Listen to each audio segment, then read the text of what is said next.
আসসালামু আলাইকুম দর্শক। আন্নার ঘর একটা কথা কম, আন্নারা মন দিয়ে শুনেন।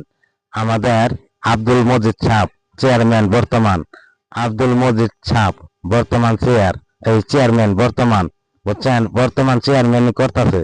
আমরা তার কাছে গেছিলাম আস্থার জন্য। তারা এই চেয়ারম্যান আমাদের খেদাই দিছে, বলে রাস্তাঘাট কোনো আমার কাছে আয়া নাই, বরাদ্দ হয় নাই।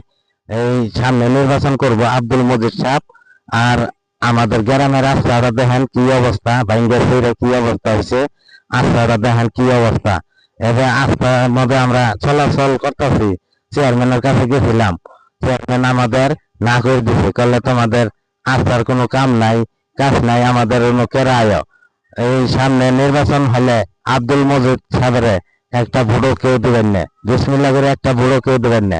আর ঢাকা যারা আছেন তারা ঢাকায় থাকবেন। আর ভিডিওটা আমার লাইক শেয়ার করে দিবেন সবাই মিলে, যেন দেখতে পারে। আব্দুল মজিদ সাহেবের একটা ভোটও দিবেন না কেউ।